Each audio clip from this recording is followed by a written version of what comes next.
బీసీల న్యాయమైన హక్కుల సాధన కోసం భారత చైతన్య యోజన పార్టీ అధినేత బోడే రామచంద్ర యాదవ్ ఏప్రిల్ 11వ తేదీ నుండి బీసీ ధర్మ దీక్ష పేరుతో ఆమరణ నిరాహార దీక్ష చేపట్టనున్నట్లు పార్టీ నాయకులు ప్రకటించారు. ప్రభుత్వం నుంచి స్పందన రాకపోవడంతో ప్రత్యక్ష పోరాటానికి దిగుతున్నామని స్పష్టం చేశారు. మంగళగిరి పట్టణంలోని ప్రెస్ క్లబ్ లో ఏర్పాటు చేసిన విలేకరుల సమావేశంలో పార్టీ నియోజకవర్గ కన్వీనర్ తోటా శివరాం ప్రసాద్ యాదవ్ మాట్లాడుతూ పూలే మండల్ భవన్ వేదికగా మంగళగిరి బీసీవై పార్టీ కేంద్ర కార్యాలయంలో దీక్షకు ఏర్పాట్లు జరుగుతున్నాయని తెలిపారు.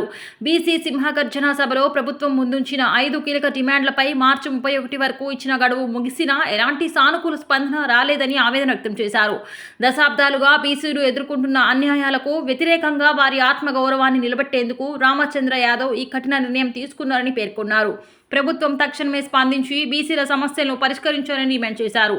బీసీల సామాజిక భద్రత కోసం ప్రత్యేక బీసీ రక్షణ చట్టం అమలు చేయాలి. అమరావతి రాజధానిలో బీసీల కోసం భవనాల నిర్మాణానికి భూములు కేటాయించాలి. రాష్ట్ర వ్యాప్తంగా శాస్త్రీయ కులగణన చేపట్టి ఖచ్చితమైన జనాభా లెక్కలు వెల్లడించాలి. విద్య, ఉద్యోగ, రాజకీయ రంగాల్లో బీసీలకు 44% రిజర్వేషన్లు అమలు చేయాలి. నిర్వీర్యమైన బీసీ కార్పొరేషన్లకు తక్షణమే నిధులు విడుదల చేసి యువతకు స్వయం ఉపాధి అవకాశాలు కల్పించాలి.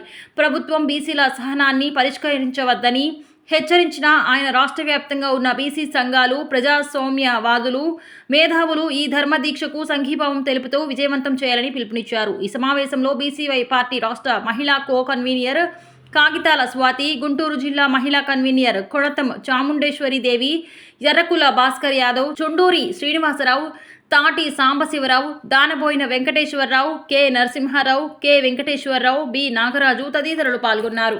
ముందుగా మీడియా మిత్రులకు, భారత చైతన్య యోజన పార్టీ నాయకులకు, కార్యకర్తలకు అందరికి కూడా నమస్కారాలు తెలియజేస్తున్నాం. ఈరోజు మంగళగిరిలోని ఐబిఎన్ ప్రెస్ క్లబ్లో మీడియా సమావేశము నిర్వహించడానికి గల ముఖ్య కారణము ఫిబ్రవరి నెలలో బీసీవై పార్టీ తరఫున బీసీల హక్కుల సాధనకై బీసీ సింహగర్జన అనేది ఏర్పాటు చేయడం జరిగినది. ఆ సభలో బీసీ భారత చైతన్య యువజన పార్టీ జాతీయ అధ్యక్షులు బోడే రామచంద్ర యాదవ్ గారు బీసీల న్యాయమైన డిమాండ్లపైన ప్రభుత్వాన్ని ప్రశ్నించడం జరిగినది. ఆ డిమాండ్లు నెరవేర్చకపోతే మార్చి 31 నెరవేర్చకపోతే అమరణ నిరాహార దీక్షకు ఏప్రిల్ 11వ తేదీన దిగుతానని చెప్పడం జరిగినది. ఆ సభను ఉద్దేశించి అదేవిధంగా మేము గత నెలలో కూడా అన్ని రాష్ట్రంలోని అన్ని జిల్లా కలెక్టరేట్లో కూడా బీసీల 5 డిమాండ్లను నెరవేర్చాలని చెప్పేసి అన్ని జిల్లా కలెక్టర్లు కూడా వినతిపత్రం ఇవ్వడం జరిగినది.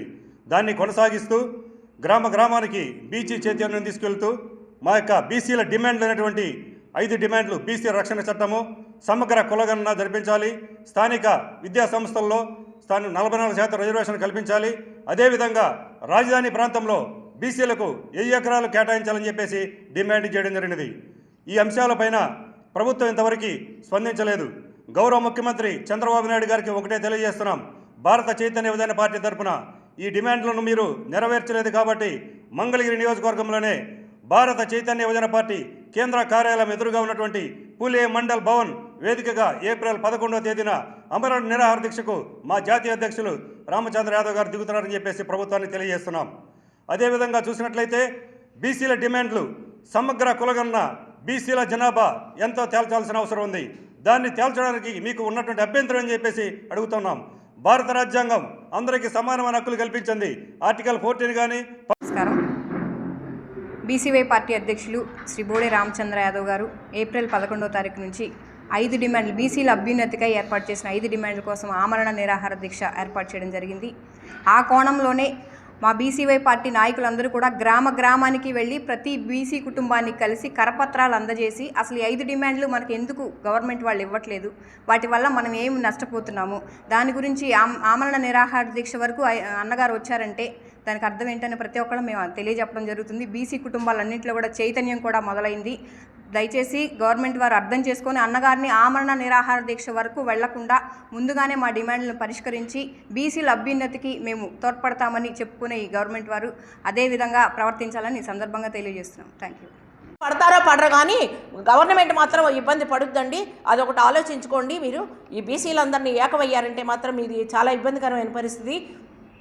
అన్నగారు చెప్పినట్టు రామచంద్ర అన్నగారు తీసుకున్నటువంటి ఈ నిర్ణయాన్ని ప్రభుత్వం తక్షణం ఆలోచించి వాళ్ళు సమావేశమయ్యి దాని నిర్ణయం తెలియచేయాలని చెప్పని మేము ఈ ప్రెస్ క్లబ్లో చెప్తున్నాం. రాధే రాధే. జై బీసీవై.